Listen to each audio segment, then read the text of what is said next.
दोस्तों, आज हम एमएसटी इंटरव्यू में पूछे जाने वाले सभी महत्वपूर्ण क्वेश्चन आंसर के ऊपर वीडियो बनाने जा रहे हैं।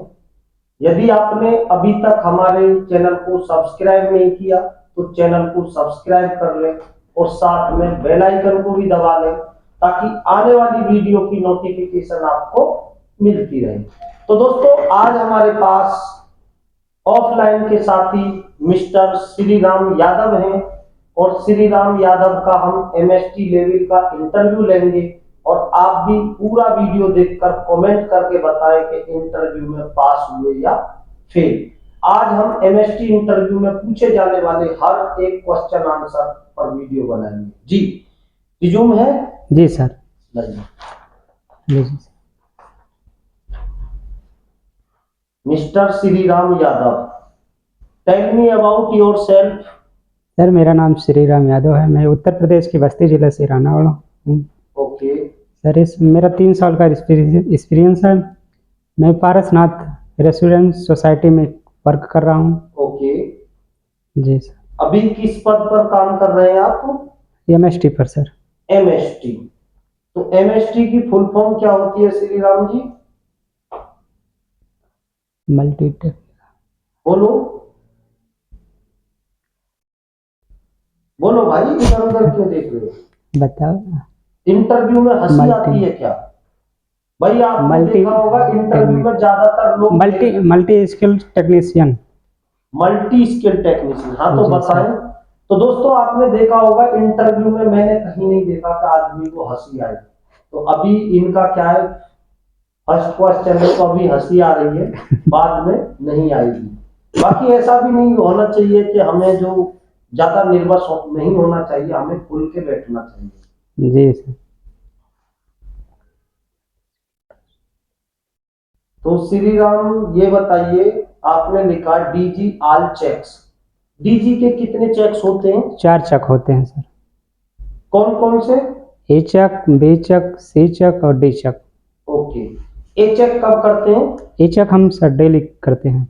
ओके, और B check? B check sir 300 घंटा या 6 मंथ पर करते हैं। Okay, C check? C check sir 1500 घंटा या 1 ईयर्स पर करते हैं। ओके, और डी चेक? सर 6000 घंटा या 2 साल पर करते हैं। Very good. तो आपको ये भी पता है प्रॉपर तरीके से ए चेक में क्या करते हैं, बी में क्या करते हैं, सी में क्या करते हैं, डी में क्या करते हैं? जी सर।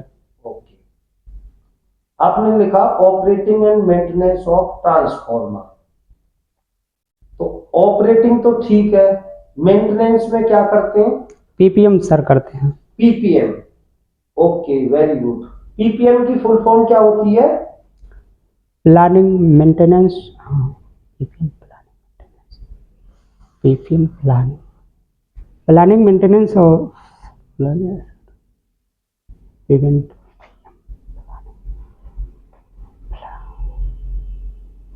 जी बताएं। प्लानिंग पे, अरे सर भूल गया था। Ppm planning preventive maintenance. Very good, यानी कि थोड़ा सा ये भूले थे पर इन्होंने करेक्ट आंसर दे दिया। प्लान प्रिवेंटिव मेंटेनेंस, यानी पहले से हमने जो प्लान कर रखा। Okay, yes. तो ट्रांसफॉर्मर का पीपीएम कब करते हैं? सर 1 साल पर करते हैं।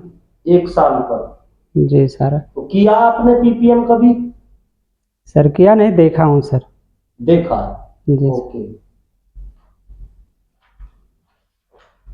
ट्रांसफॉर्मर है क्या? मैं नहीं जानता, मुझे थोड़ा समझा ट्रांसफॉर्मर क्या है। ट्रांसफार्मर एक स्थिरांक यंत्र है जो हम 1 वोल्ट बगैर फ्रीक्वेंसी चेंज किए बिना मैं वोल्टेज को ट्रांसफर करता हूँ। चलो ठीक है, थोड़ा सा सही, मतलब इतना घबराए ना, तसल्ली से बताना सीखें कि भाई ट्रांसफॉर्मर है क्या। भाई ट्रांसफॉर्मर एक स्टैटिक डिवाइस है, स्थिर यंत्र है जो सप्लाई की फ्रीक्वेंसी परिवर्तित किए बिना डीसी वोल्टेज को घटाता या बढ़ाता है। ठीक है, तो वोल्टेज के आधार पर ट्रांसफॉर्मर कितने प्रकार के होते हैं? 2 प्रकार के होते हैं। कौन कौन से? Step up transformer, step down. Very good. Step up transformer किसे कहते हैं? स्टेप अप प्राइमरी साइड में जो primary side step up transformer है जो प्राइमरी साइड में एस टी ब्रेकर लगा हो उसे हम प्राइमरी साइड कहते हैं। साइड थोड़ी पूछ रहा हूँ। अच्छा, इस स्टेप पर अप ट्रांसफॉर्मर किसे कहते हैं? वह ट्रांसफार्मर जिस पर हम लोड कम डाल लें अच्छा, उसे तो हम ज्यादा लोड निकाले। जिस पर हम वोल्टेज कम देते हैं उसे हम स्टेप अप ट्रांसफार्मर सही से डिफाइन नहीं कर पा रहे थे। स्टेप अप ट्रांसफॉर्मर, भाई वह ट्रांसफॉर्मर जो प्राइमरी साइड में हम कम वोल्टेज दें और सेकेंडरी साइड में अधिक वोल्टेज निकाले तो किस प्रकार का ट्रांसफॉर्मर हुआ? Step up transformer. Step down transformer, वह ट्रांसफार्मर जिस पर हम जोर से बोलो। अभी तो आंसर मैंने बताया भाई, उसका ठीक उल्टा बता दो। स्टेप डाउन ट्रांसफॉर्मर वह ट्रांसफॉर्मर जो प्राइमरी साइड में हमारी एचटी सप्लाई हो, 11 केवी हो, 33 केवी हो, सेकेंडरी साइड में हमें एलटी सप्लाई दे, यानी डाउन करके दे, स्टेप डाउन ट्रांसफॉर्मर। जी अच्छा, कूलिंग के आधार पर ट्रांसफॉर्मर कितने प्रकार के होते हैं? 2 प्रकार। कौन कौन से? ऑयल टाइप और dry type. Very good. Confidence के साथ बोले, अच्छा आंसर है तो सही बोले। ऑयल टाइप और dry type. Oil type transformer कहां पर यूज करते हैं? ऑयल टाइप ट्रांसफॉर्मर को कहां पे लगा देखा आपने? ये ग्राउंड फ्लोर पर सर। ग्राउंड फ्लोर पर। जी सर। ऑयल टाइप ट्रांसफॉर्मर को बेसमेंट में लगा सकते हैं? नहीं सर। क्यों? क्यों नहीं लगा सकते? क्योंकि इसे सर खुले एरिया में लगाना चाहिए। क्यों लगाना चाहिए? ये ऑयल टाइप ट्रांसफार्मर है सर। खुले एरिया में क्यों लगाना चाहिए भाई, बताएं जरा। यस या नो करें, इतना टाइम थोड़ी। सर खुले एरिया में लगाया जाता है। क्यों लगाया जाता है? इंटरव्यूअर को आप ऐसे ही जिद करेंगे भाई, उसे आप अपना प्रमाणित तो करें, क्यों लगाया जाता है।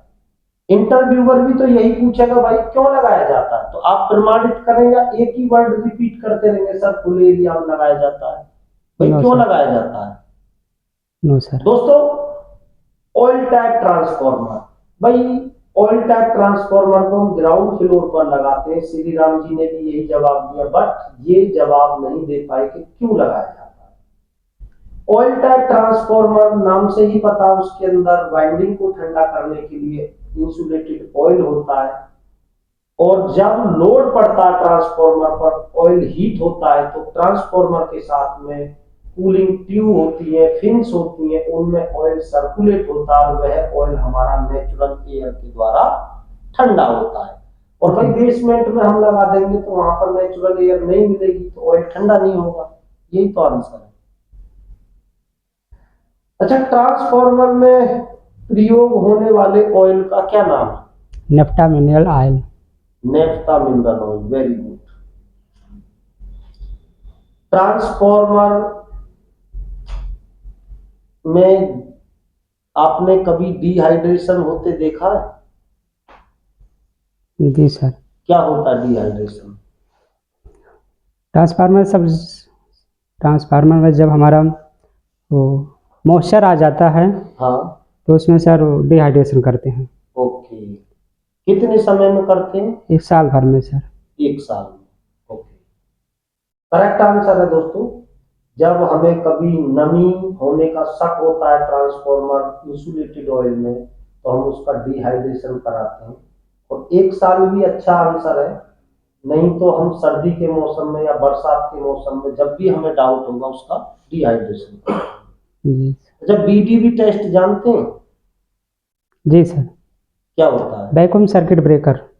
नहीं, बीडीबी टेस्ट ट्रांसफॉर्मर में जो होता है। नहीं सर, नहीं नहीं जानते? बीडीवी की फुल फॉर्म होती है ब्रेक डाउन वोल्टेज टेस्ट।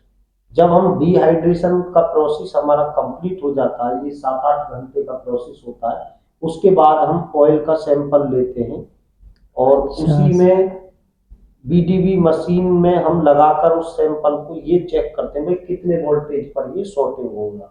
जैसे ट्रांसफार्मर के अंदर 2 वाइंडिंग होती है, प्राइमरी सेकेंडरी, जैसे उसके अंदर भी पत्ती होती है, ऑयल का इंसुलेशन गुण चेक किया जाता है, उसी को बीडीवी टेस्ट कहते हैं। ठीक है जी जी अच्छा, ट्रांसफार्मर में ब्रीदर जानते हैं क्या होता है? जी सर। क्यों लगाया जाता है? ब्रीदर सर सांस लेने के लिए लगाया जाता है।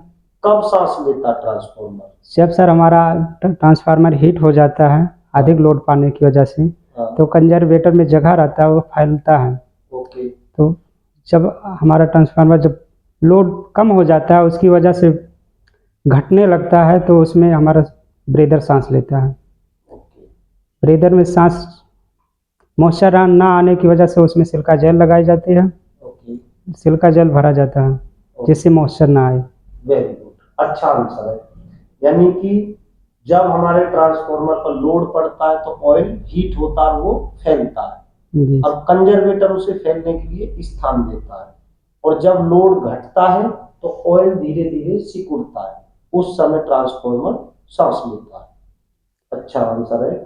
तो सिलिका जेल किस कलर की होती है जब अच्छी होती है?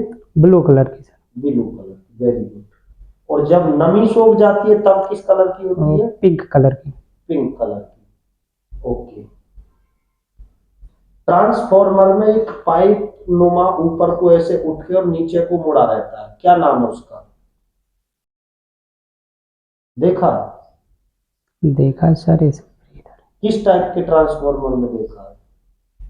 Oil type transformer. Oil type में। तो आप जहां भी कहीं देखेंगे ऑयल टाइप ट्रांसफार्मर में एक 2.5 इंची की पाइप ऊपर जाके ऐसे मुड़ी रहती है, क्या नाम होता है उसका, क्या काम होता है? सर वही ब्रीदर तो नहीं है? नहीं, एक्सप्लोजन वेंट। क्या नाम है उसका? Explosion well. Explosion went. Explosion went को इमरजेंसी प्रेशर रिलीज वाल्व भी कहते हैं। क्या कहते हैं? Emergency Emergency pressure release valve. Valve. भाई इमरजेंसी प्रेशर रिलीज वाल्व इसके नाम से ही पता चल रहा, जब हमारे ट्रांसफार्मर में कोई आंतरिक फॉल्ट होगा और ऑयल बहुत तेजी से हीट होगा तो उसमें गैस भी बनेगी, उस समय हमारे उसमें क्या होता है, डायफ्राम होता है, और डायफ्राम को तोड़कर ऑयल हमारा बाहर निकल जाता है। इस प्रकार हमारा ट्रांसफार्मर फटने से बच रुकता है। जाता है। ठीक है जी तो उसमें क्या है, डायफ्राम के अंदर हम गिलास लगाते हैं। भाई गिलास का क्या मेल्टिंग पॉइंट कम होता है। आप लोहे के अकॉर्डिंग गिलास का मेल्टिंग पॉइंट कम होगा ना, गिलास आसानी से टूट जाएगा, लोहा नहीं टूटेगा, तो जी। इसलिए हम उसमें गिलास का डायफ्राम देते हैं, 2 फ्लेंच लगाते हैं और फ्लेंच के बीच में गिलास का डायफ्राम होता है। जैसे ही उसमें अचानक कोई भी सडनली किसी भी फॉल्ट के कारण ज्यादा प्रेशर रिलीज होगा तो वहां से ऑयल डायफ्राम को तोड़कर निकल जाता है। ठीक है जी सर। आप जहां पर काम करते हैं किस टाइप का ट्रांसफॉर्मर है, ऑन लोड या of load? Dry type. Dry type. On load है या ऑफ लोड है? अनलोड। किस प्रकार का है? Of load sir. Of load. Of load transformer पर लोड की कंडीशन में टैप चेंज कर सकते हैं? नहीं सर। क्यों नहीं कर सकते? लोड के कंडीशन में लोड नहीं, टेप नहीं चेंज किया जा सकता किसमें। ओके, क्यों नहीं कर सकते? इसमें लोड अधिक रहता है इसी वजह से लोड अधिक रहता है, इसमें चेंज नहीं किया जा सकता बोल। क्यों नहीं किया जा सकता? भाई जैसे मैं पूछ रहा हूं ऐसे इंटरव्यूअर भी पूछ सकता, क्यों नहीं किया जा सकता, वो जवाब दे। दोस्तों जितने भी हमारे टेक्निकल के साथी इंटरव्यू देते हैं, भाई सामने वाला तो क्यों पूछ ही सकता है, तो सही से हमें प्रेजेंट करना आना चाहिए। जिसके नाम से ही पता चल रहा ऑफ लोड ट्रांसफार्मर, तो हम इतना तो बोल ही सकते हैं सर, जैसा कि इसके नाम से पता चलता ऑफ लोड ट्रांसफार्मर, तो लोड की कंडीशन में इसकी टैपिंग चेंज नहीं कर सकते। कब कर सकते हैं? लोड काट दें और सिर्फ वोल्टेज हो तब हम टैप चेंज कर सकते हैं। ठीक है जी। अच्छा ये बताएं ऑन लोड और ऑफ लोड ट्रांसफार्मर में क्या डिफरेंस है, क्या नहीं होता ऑफ लोड ट्रांसफार्मर के साथ में, ऑन लोड ट्रांसफार्मर के साथ में ऐसा क्या लगा होता है जिससे टैप चेंज कर देते हैं?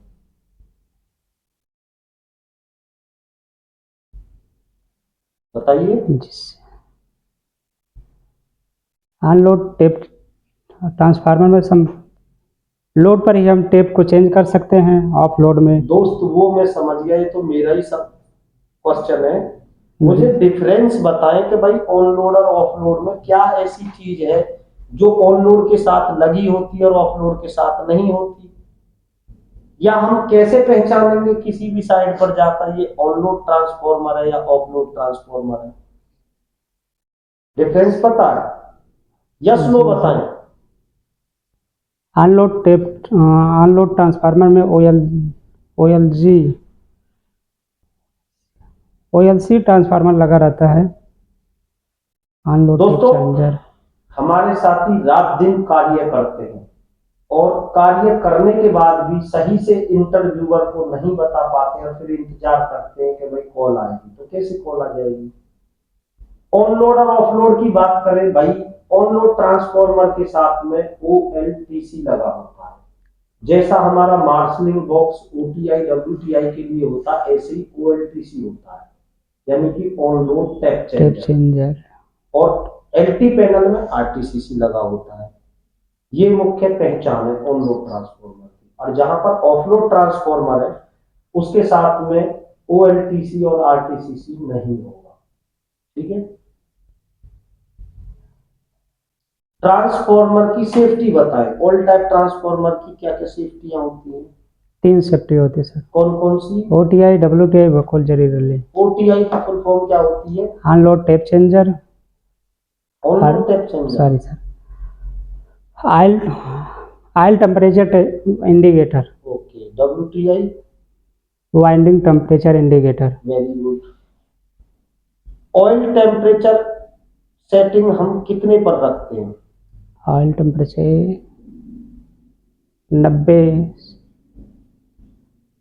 90 सेल्सियस पर। Very good. और वाइंडिंग टेम्परेचर 95। तो ये बताएं ट्रांसफार्मर में ऑयल पहले हीट होता है या वाइंडिंग? पहले ऑयल होता है। वाइंडिंग हीट होता है जिसकी वजह से ऑयल हीट होता है। वेरी गुड दोस्तों, यही सही आंसर है। पहले वाइंडिंग हीट होगी भाई, लोड पड़ेगा तो वाइंडिंग हीट होगी, उसके बाद ऑयल हीट। ठीक है जी सर। अच्छी बात। बकोल्ज रिले का आपने नाम लिया था, बकोल्ज रिले क्या है? बकुल रिले या हमारे मेन टैंक से और कंजर्वेटर के बीच में एक बकुल रिले लगी रहती है। ओके। क्या वर्क होता है बकोल्ज रिले का? या सर कैसे काम करती है? या जब हमारा ट्रांसफार्मर हीट होता है, लोड पड़ने की वजह से हीट होता है तो उसमें गैस उत्पन्न होती है। ओके। तो गैस को निकालने के लिए वो हमारे बकुल जरी रिले लगी रहती है। इसमें फ्लोट A और B फ्लोट होता है, जिसकी मरकरी स्विच लगी रहती है, जिसकी वजह से वो ये सपोर्ट हमारी ट्रांसफार्मर को सेफ्टी में काम देता है। अच्छा, तो थोड़ा सही से समझाना सीखे भाई। बकोल्ज रिले क्या है? सबसे पहले हमें आंसर देना सर, बकोल्ज रिले एक गैस ऑपरेटेड रिले है। बकोल्ज रिले के अंदर 2 फ्लोट होते हैं जो कि मरकरी स्विच होते हैं, फ्लोट A और फ्लोट B। जैसे हमारे ट्रांसफार्मर पर लोड पड़ता है, ऑयल बहुत अधिक तेजी से हीट होता है तो वेपर बनता है, गैस बनती है। वो गैस जब हमारे फ्लैट को स्कैट करती है, स्कैट का मतलब खरोच, तो वो हमारे NC से NO करा देती है। तो हमारा ट्रिप क्या होता है? ट्रांसफार्मर होता है या ब्रेकर? ब्रेकर। वेरी गुड भाई। ट्रांसफार्मर ट्रिप थोड़ी करेगा, ब्रेकर ट्रिप करेगा। जो भी हमारा हाई टेंशन ब्रेकर है वो ट्रिप कर जाएगा, ट्रांसफार्मर पर सप्लाई यानी बंद हो जाएगी, ट्रांसफार्मर सर्किट से अलग हो जाएगा। ठीक है। जी ट्रांसफॉर्मर के लिए कितनी अर्थिंग की आवश्यकता होती है? 4 अर्थिंग सर। 4 अर्थिंग। जी सर। कैसे कैसे?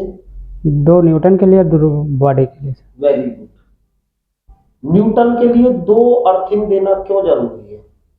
क्योंकि सर कभी कल जो 1 न्यूटन ये छोड़ देता है तो दूसरा न्यूटन काम आ जाता है। 1 न्यूटन छोड़ देगा तो दूसरा न्यूटन काम आ जाएगा। जी सर, वो जैसे क्या छोड़ देता न्यूटन? कभी टूट फूट जाए सर, जैसे ज्वाइंट अच्छा, से न्यूटन टूट जाए वहाँ से जैसे छटक जा सकता है तो टूट फूट के, तो 1 न्यूटन, डबल न्यूटन रहेगा तो 1 न्यूटन सेफ रहेगा। दोस्तों, आप श्री राम का आंसर सुन ही रहे होंगे। हम पूछ रहे हैं अर्थिंग न्यूटन के लिए कितनी अर्थिंग होती है, तो इनका आंसर था 2 अर्थिंग। अब हम पूछ रहे हैं 2 अर्थिंग क्यों होती है, तो ये बता रहे हैं कि 1 न्यूटन टूट जाए तो दूसरा न्यूटन काम करता रहेगा। ये ही छोटे छोटे जो हमारे आंसर होते हैं, यही हमें नेगेटिव की तरफ ले जाते हैं। जब हम बात अर्थिंग की कर रहे हैं तो उसमें न्यूटन टूटने का शब्द कहां से आ गया? भाई हम तो ये पूछ अच्छा रहे हैं कि सर। 2 अर्थिंग क्यों लगाते हैं, तो आपको अर्थिंग डिफाइन करके बताना। Sorry sir. आप न्यूटन को ही तोड़ रहे हैं। न्यूटन को तोड़ देंगे तो क्या कोई भी इक्विपमेंट चल जाएगा सिंगल फेज का? जब अर्थिंग का क्वेश्चन पूछा जा रहा, आप न्यूटन को क्यों तोड़ रहे हैं? न्यूटन तोड़ देंगे तो फिर हमारा ट्रांसफॉर्मर हम चलाते रहे, बिल्डिंग में इक्विपमेंट नहीं फूकेंगे, सिंगल फेज के सारे इक्विपमेंट फूक जाएंगे। हमारा क्वेश्चन है डबल अर्थिंग क्यों देते हैं न्यूटन के लिए, तो ये उसके लिए आप छोटे छोटे वर्डों को संभाल के बोले कि आप यही बोले, जब अर्थिंग वर्ड है तो आप बोले सर किसी कारणवश हमारी एक अर्थिंग ब्रेक हो जाए, उसका बोल्ट टूट जाए, वेल्डिंग छूट जाए, तो यानी सेफ्टी रीजन से हम 2 ग्राउंडिंग देते हैं। बस खत्म हो गया आंसर। यही सेम बॉडी अर्थिंग के लिए है। भाई क्यों देते हैं, तो इसलिए बॉडी अर्थिंग के लिए 2 देते हैं। ठीक है जी सर। ओके। ये बताएं ट्रांसफॉर्मर में कितनी वाइंडिंग होती है? 2 वाइंडिंग होती है सर। क्या नाम है उनके? एक प्राइमरी वाइंडिंग और secondary winding. Very good. Primary winding किसे कहते हैं? प्राइमरी वाइंडिंग उसे कहते हैं जिसमें एसटी साइड लगा हो, उसे हम प्राइमरी वाइंडिंग कहते हैं। एसटी साइड लगी हो, ओके। और सेकेंडरी वाइंडिंग? जिसमें हम एलटी साइड हो उसे हम सेकेंडरी वाइंडिंग कहते हैं। ओके। हम ऐसे भी बोल सकते हैं जो हमारी एचटी साइड है, इनपुट साइड है, वो प्राइमरी, और जिधर हम लोड डालते हैं वो सेकेंडरी। प्राइमरी वाइंडिंग के कनेक्शन किस में होते हैं?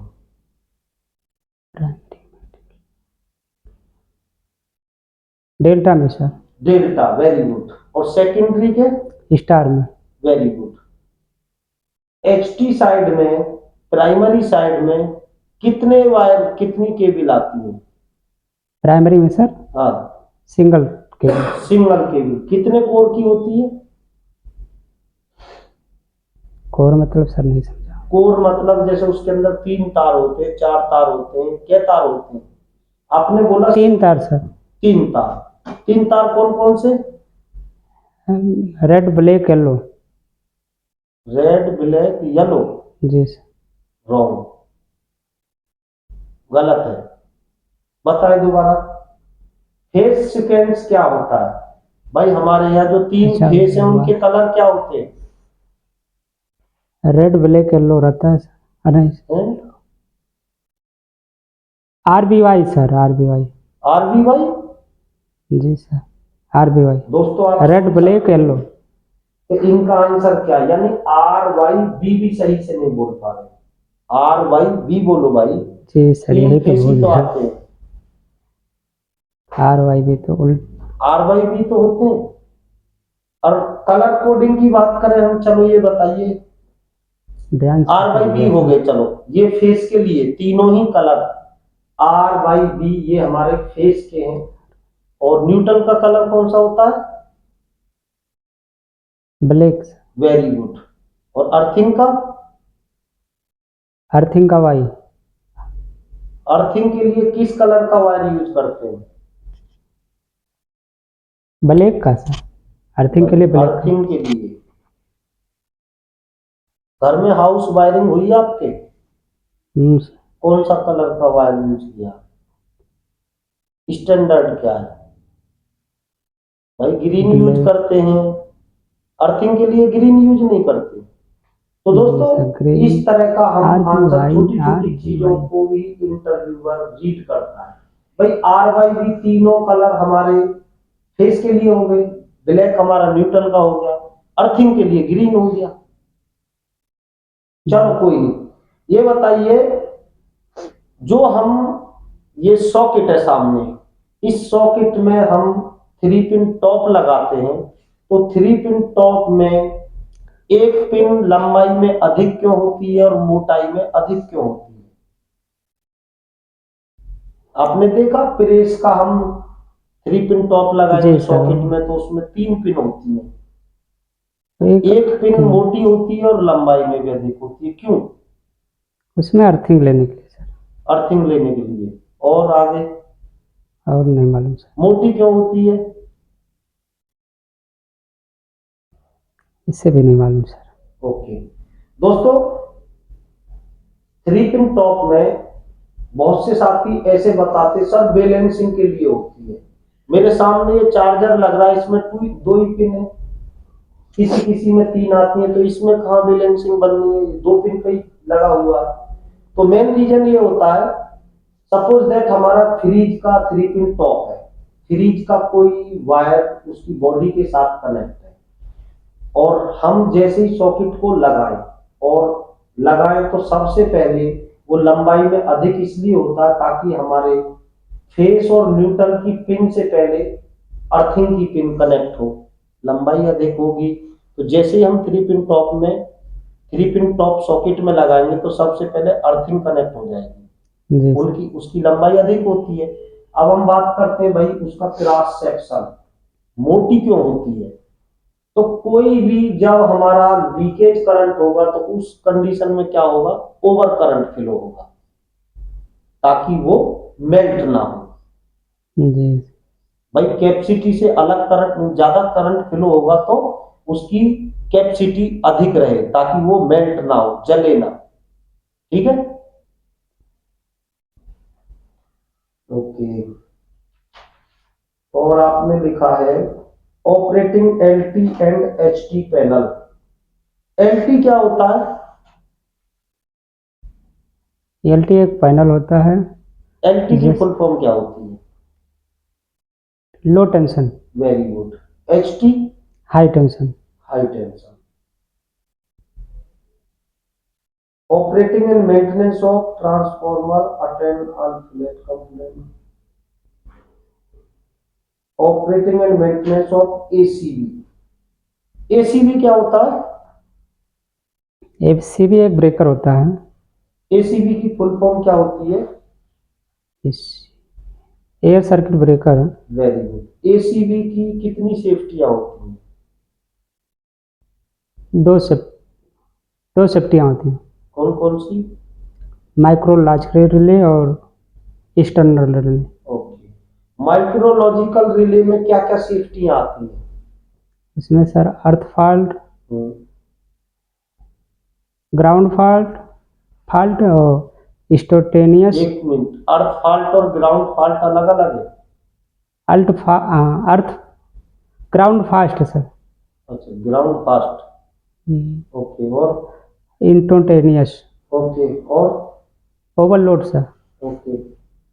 4 हो गए। 4 प्रकार। Overload, short circuit, ground fault और इंस्टेंटेनियस। टेटेनियस। ठीक है। जी सर। और एक्सटर्नल में क्या क्या होती हैं? उसमें sir under voltage, hmm, earth earth fault hmm, earth fault और मास्टर रिले हम्म, और रिवर्स पावर। हम्म। जी under voltage, over voltage, earth fault, reverse power और मास्टर ट्रेड रिले। ठीक है, जी। तो थोड़ा कॉन्फिडेंस के साथ वर्ड को पूरा बोले, इतना होपलेस ना हो।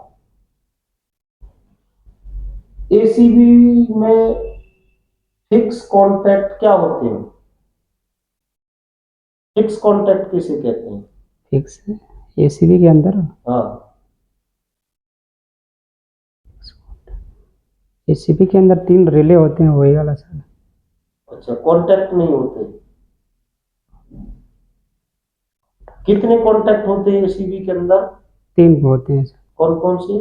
DC shunt relay. रिले? भाई मैं कांटेक्ट कह रहा हूँ, आप रिले अच्छा, कह रहे हो। मम्मी से contact। पापा कह दोगे?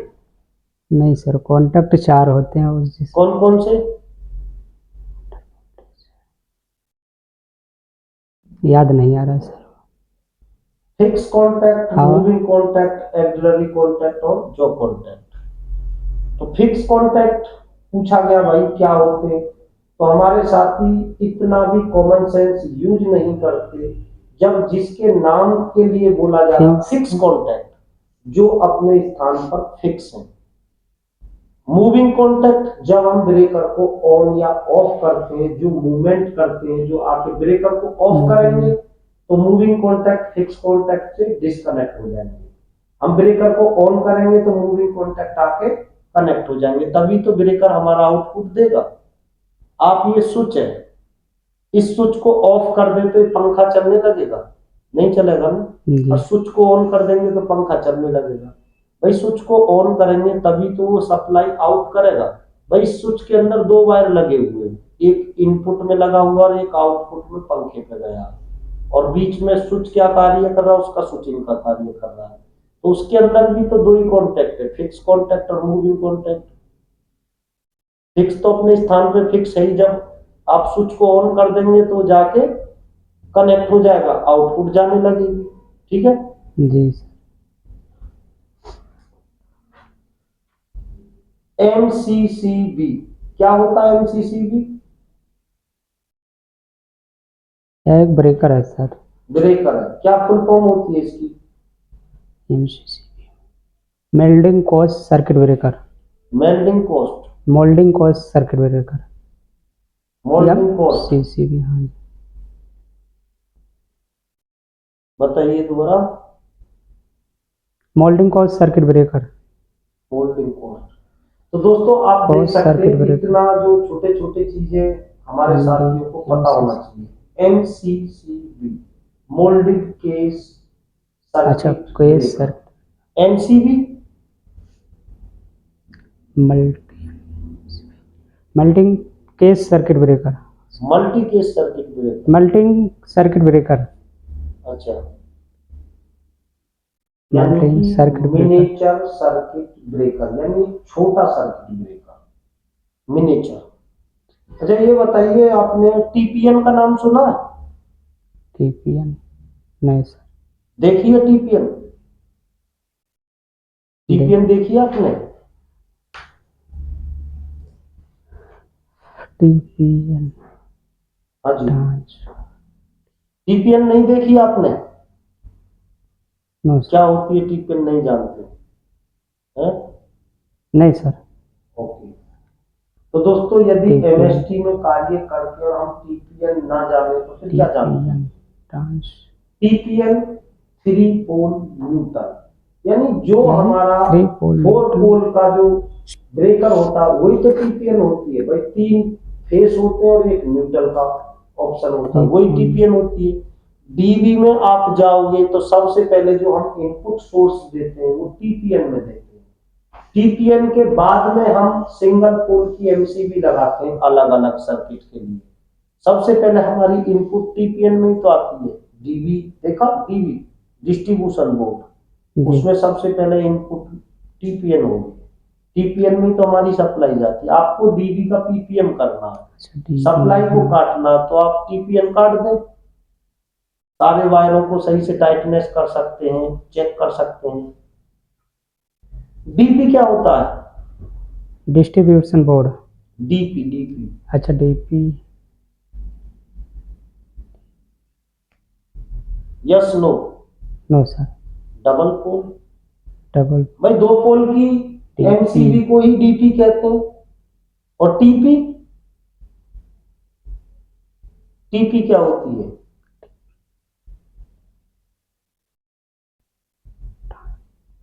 तो इसका ट्रांसपोर्ट। टीपी ट्रिपल पोल। भाई जो 3 पोल की एमसीबी होती है उसी को टीपी कहते हैं। डीपी, टीपी, TPM, और सिंगल पोल की जो होती है वो MCB है। समझ रहे हो? खाली हमें फेस को कंट्रोल करना, MCB लगा दी। हमें फेस और न्यूट्रल दोनों को कंट्रोल करना, तो DP लगा दी।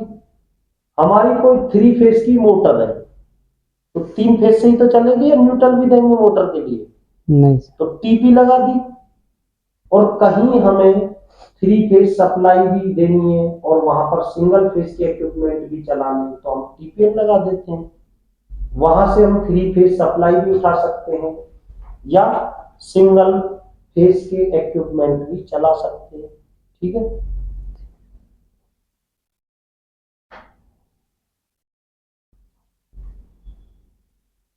आपने लिखा है attend all flat complaint. Suppose that किसी के एक कमरे में लाइट नहीं आ रही, आपको कंप्लेंट दी गई, तो क्या करेंगे आप? मान लो मैं हूं ओनर टावर नंबर 10/601 का, जी सर। और मेरे घर पे सप्लाई तो आ रही है पर एक रूम में लाइट नहीं आ रही, आप कंप्लेंट पे गए, क्या करेंगे? पहले उसे चेक करेंगे सर, कहाँ से फॉल्ट है, कहां से चेक करेंगे? उस MCB बोर्ड से फिर चेक करेंगे, फिर उस रूम में जाएंगे, रूम से चेक करेंगे। MCB board? कौन सा MCB बोर्ड?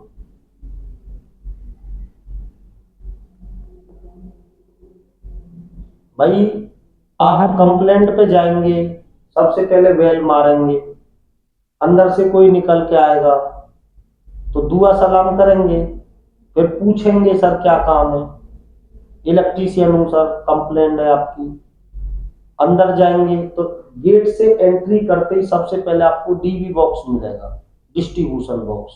तो आप डिस्ट्रीब्यूशन बॉक्स से चेक कर सकते हैं, भाई उसके 4 बेडरूम है तो सबके लिए अलग अलग MCB से सप्लाई दी है ना जी। तो सबसे पहले तो हम यही चेक कर लेंगे, भाई हो सकता है किसी कारण MCB डाउन होगी, वो ट्रिप कर गई, वो MCB चेक कर लेंगे।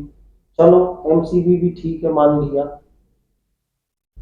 तो हो सकता है MCB ऑन तो दिख रही है, वो आउटपुट ना निकाल रही हो, है जी। ये भी हो सकता है ना।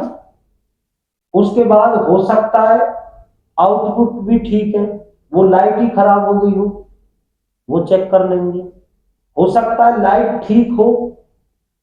भाई लाइट जलने के लिए क्या चाहिए? एक फेस और एक न्यूट्रल।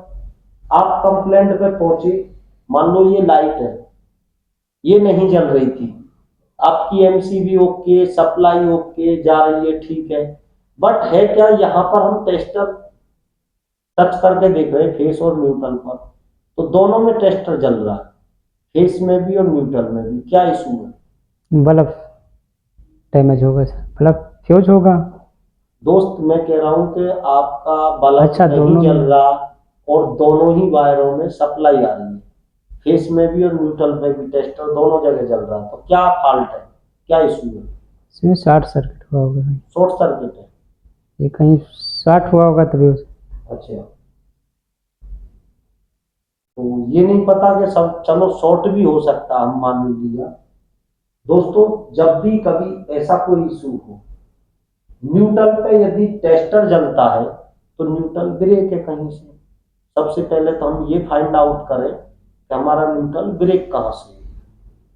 वो कुछ भी हो सकता, हम ये भी मान सकते हैं चलो वो जल के टूट गया हो कहीं से या कुछ भी हो, पर ये इंश्योर है कि न्यूट्रल ब्रेक है, तो हमें न्यूट्रल को फाइंड आउट करना है। टेस्टर किस पे जलना चाहिए? फेस पे जलना चाहिए ना, न्यूट्रल पे नहीं जलना चाहिए, बट न्यूट्रल पे भी टेस्टर जल रहा है तो न्यूट्रल ब्रेक है। ठीक है। आपने लिखा है attend all common area complaint. Common area complaint में क्या क्या देखते हैं? कॉमन एरिया में बाहर का, जैसे कहीं बल्ब फ्यूज हुआ, नहीं कुछ और हुआ। ओके, तो ये तरीका थोड़ा सा सही करें भाई, सामने वाले को इस तरह से बताएं जो सामने वाले को लगे कि आप ईमानदारी से एक अच्छा काम करते हैं। आप बोल सकते हैं सर कॉमन एरिया में डिफरेंट डिफरेंट टाइप की लाइट लगी होती है, कैसे? जैसे हम बोल देते हैं भाई 3 मीटर पोल, जिसकी 3 मीटर हाइट है वो कौन सा पोल है? 3 मीटर पोल। जिसकी 9 मीटर हाइट है उसे हम बोल देते हैं 9 मीटर पोल या स्ट्रीट लाइट। स्ट्रीट लाइट यानी कि सड़क के फुटवे के सहारे सहारे वाली लाइट। तो उसकी हाइट जो हम रखते हैं मोस्टली 9 मीटर रखते हैं, तो ना उनको हम स्ट्रीट लाइट बोल देते हैं या 9 मीटर पोल लाइट बोल देते हैं। 1-1 मीटर की लाइट होती है पार्क में, जिन्हें बुलार्ड लाइट बोलते हैं। कौन सी लाइट? Bullard light. पार्क में नीचे की तरफ से ऊपर फोकस देने वाली लाइट लगी होती है, उन्हें स्पार्क लाइट बोलते हैं। Spark light. तो इस तरह के डिफरेंट लाइट होती है। तो आप कह सकते हैं सर उनको हम जब कभी उनमें दिक्कत आती है उनको चेक एंड रिपेयर करते हैं ना। तो इस तरह से बताना चाहिए जो अच्छा लगे, प्रभाव बने आपका इंटरव्यू में। ओके, चलो बहुत सारे क्वेश्चन हो गए। अब आपको एक छोटा सा आंसर दें। भाई मुझे ये बताएं, वोल्टेज है क्या? वह बल सर्किट जिस पर हम वोल्टेज और करंट के बीच में वोल्टेज वह बल जिस पर सर्किट वोल्टेज की डेफिनेशन क्या होती है? भाई मैं नहीं जानता वोल्टेज होता क्या, मुझे समझाएं। मैं बिल्कुल अनजान हूँ, मुझे थोड़ा समझाए कि भाई वोल्टेज है क्या। किन्हीं दो वायर के बीच में, दो फेसों के बीच में वोल्टेज कहते हैं। दो फेसों के बीच की दूरी को वोल्टेज कहते हैं। दो फेसों के बीच की दूरी को वोल्टेज कहते हैं। कहाँ पढ़ा है? और एम्पियर क्या होता है?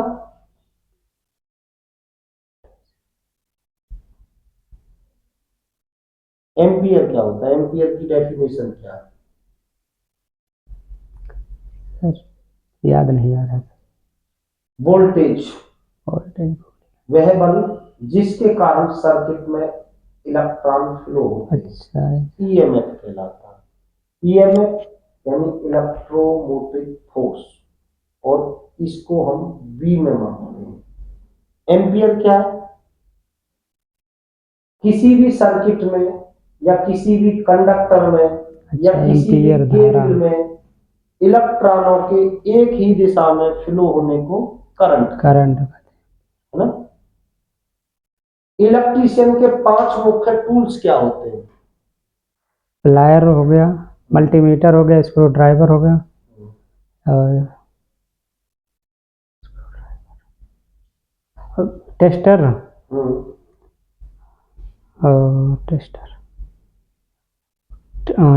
Wire cutter. चलो ठीक है। आपने एक नाम लिया मल्टीमीटर। मल्टीमीटर और क्लैंप मीटर में क्या डिफरेंस है? मल्टीमीटर और क्लैंप मीटर में क्या डिफरेंस है? आपने साइडों पर सुना होगा कि मल्टीमीटर ले आओ, क्लैंप मीटर ले आओ। तो आपको मान लो मल्टीमीटर और क्लैंप मीटर, हमारे पास दोनों ही चीज अवेलेबल है, और आपके इंजीनियर या आपके सुपरवाइजर ने बोला भाई स्टोर में जाओ और वहां से क्लैंप मीटर ले आओ। इंजीनियर ने बोला क्लैंप मीटर ले आओ और आप मल्टीमीटर उठा के ले लो। तो आपको डिफरेंस तो पता होना चाहिए दोनों के बीच में क्या डिफरेंस है। क्लैंप मीटर किस तरह का होता है, मल्टीमीटर किस तरह का होता है, जानते हो? है? नहीं भाई जिसके अंदर क्लैंप लगी हो क्लैंप मीटर होगा, जिसके अंदर क्लैंप नहीं है वो मल्टीमीटर होगा। अब हम इन्होंने अभी तक क्लैंप मीटर नहीं देखा तो इनको क्लैंप मीटर दिखाई देते हैं। दोस्तों ये है क्लैंप मीटर, जिसमें ऐसी क्लैंप लगी हो क्लैंप मीटर, जिसके अंदर ये नहीं हो मल्टीमीटर। पहचान लोगे अब? जी सर। जिसमें ये लगी है क्लैंप मीटर, जिसमें ये नहीं है क्लैंप, ये मल्टीमीटर कहलाएगा। क्या मापते हैं इससे क्लैंप से? करंट सर, कहीं वायर फॉल्ट है तो उससे पता। ये इंसुलेशन के ऊपर से भी हम इसमें चेक कर सकते हैं कितने वोल्टेज कितने एम्पियर फ्लो। ठीक है, ये खासियत है इसकी। फुल चार्ज बैटरी की गिरावटी कितनी होती है? 1280 से 1300 तक। Very good. और आधी चार्ज बैटरी की गिरावटी? 1200 से 1220 तक। Very good. और बिल्कुल डेड बैटरी की गिरावटी कितनी होती है? 1140 से कम। Very good. बैटरी गिरावटी किससे मेजर करते हैं? हाइड्रोमीटर से। हाइड्रोमीटर से। ओके। डीजी के लिए कितने बैटरी की आवश्यकता होती है? 2 बैटरी की। उनके कनेक्शन किस में होते हैं? सीरीज वाइज में। Very good. बैटरी टर्मिनल पर कार्बन नाय क्या यूज करते हैं? जेली का प्रयोग करते हैं, सिलिका जेली का। Silica jelly. कहाँ यूज की है silica jelly? Silica jelly. Petroleum jelly. अच्छा सॉरी सर, पेट्रोलियम जेली का। Petroleum jelly. ओके। तो भाई आपने लिखा है जैसे MST petrol. Multi skill technician, तो लिफ्ट के बारे में जानते हैं कुछ? जी सर। एलओपी और सीओपी क्या होता है? LOP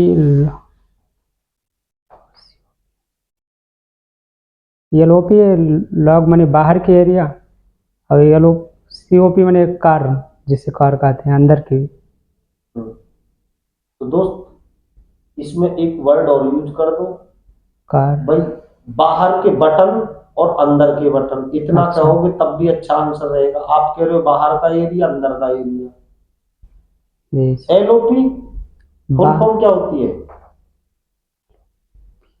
lift operating push button. COP car operating push button. जो कार के अंदर की तरफ बटन लगे हुए हैं वो सीओपी, जो बाहर लगे एलओपी। फायरमैन स्विच जानते हैं क्या होता है? फायरमैन स्विच, जी सर। कहाँ लगा होता है? लिफ्ट के बगल में लगा रहता है सर, इमरजेंसी में यूज किस किया। फ्लोर पे लगा होता है? अच्छा सर, ग्राउंड फ्लोर पर लगा रहता है। ग्राउंड पे। क्या काम होता है फायरमैन स्विच का? सर इमरजेंसी पर फायर स्विच का प्रयोग किया जाता है। इमरजेंसी कैसी इमरजेंसी भाई? जैसे कभी हमारे बिल्डिंग में कभी आग लग जाए, तो उसमें कोई लिफ्ट में ट्रेवल कर रहा हो, तो उसको निकालने के लिए इमरजेंसी फायर का प्रयोग किया जाता है। निकालने के लिए? जी जी। जैसे बाई चांस लाइट कट गई, तो इसी के लिए इमरजेंसी।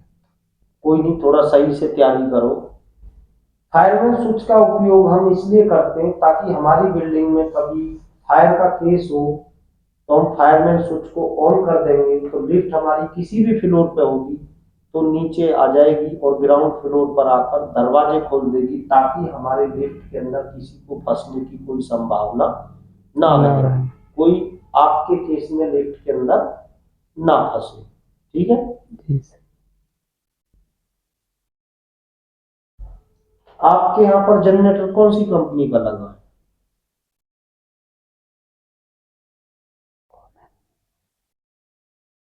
जॉनसन की। जॉनसन का। चलो, जॉनसन लगाती है जनरेटर? नई कंपनी का नाम है सर। कंपनी का नाम है। और डीजी किस कंपनी के हैं फिर?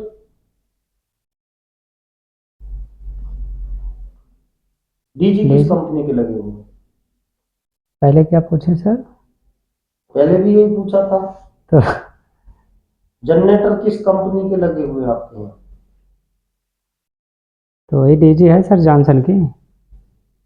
जॉनसन का कोई डीजी नहीं आता दोस्तों।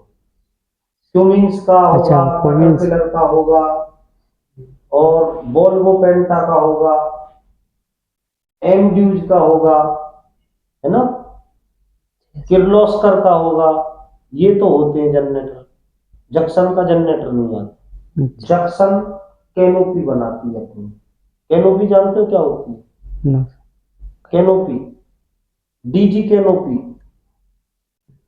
भाई जिसके अंदर हमारा जनरेटर कवर्ड होता है, जो अच्छा, उसी को कवर। कैनोपी कहते हैं। और ये भी एक इंपॉर्टेंट क्वेश्चन है कि भाई क्यूमिंस के जनरेटर के साथ कौन सी कंपनी का अल्टरनेटर लगाया जाता है? अल्टरनेटर कौन सी कंपनी का लगता है क्यूमिंस के डीजी में? मालूम नहीं सर। स्टैमफोर्ड।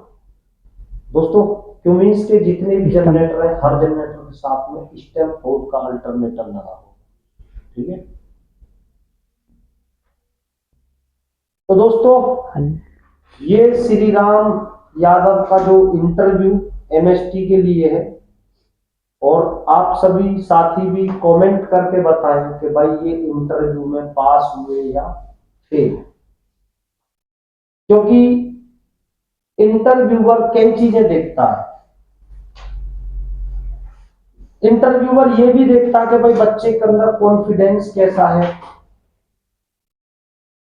और किस लेवल की नॉलेज है। कई बार हमारे साथी इंटरव्यू में जाते हैं तो उनको साथ के साथ यस कर दिया जाता है कि भाई कब से ज्वाइन करेंगे, जहां आप जॉब कर रहे हैं क्या सैलरी ले रहे हैं, कितना नोटिस पीरियड चाहिए आपको, कब से ज्वाइन कर लेंगे। और कई बार जब हमारे साथी इंटरव्यू देते हैं तो इंटरव्यू के बाद में इंटरव्यूअर बोलता कि नंबर आपका जो रिज्यूम पे लिखा यही है ना, ये चालू है नंबर आपका? जी सर चालू है, ठीक है मैं आपको कॉल करेंगे। तो आप ये उम्मीद करके चलें कि कॉल कभी नहीं आएगी। हाँ और ना तो साथ के साथ क्लियर हो जाता। बहुत ही जो कम चांस है, यदि आपको ये कह दिया ठीक है कॉल करके बता देंगे, तो कोई भी इंटरव्यूअर साथ के साथ ये नहीं चाहता कि मैं मुंह पे ही मैं ये बोल दूं कि आप फेल हो गए इंटरव्यू में। इंटरव्यूअर हमेशा यही कहेगा कि आपका नंबर चालू है, मैं इस पे कॉल करेंगे हम। तो मोस्टली बहुत ही कम चांस होते हैं कॉल आने के। तो आप लोग कॉल करके बताएं कि भाई श्री राम यादव एमएसटी के इंटरव्यू में पास हुए या फेल। अधिक जानकारी के लिए YouTube पर हमारे जनित स्किल चैनल को सब्सक्राइब करें और डिस्क्रिप्शन में दिए नंबर पर कॉल करें। हमारा नया बैच शुरू हो गया है। जो भी साथी ITI, डिप्लोमा या बीटेक जैसी डिग्री करने के बाद अभी तक घर पे हैं, या हमारे जो भी साथी टेक्निकल में कई कई वर्ष से एक ही पद पर कार्यरत हैं और पद प्रमोशन करना चाहते हैं, वो भी हमारा ऑफलाइन कोर्स ज्वाइन कर सकते हैं और टेक्निकल में एक अच्छी जॉब पाएं। मैं आपका साथी भरत। जय हिंद, जय भारत।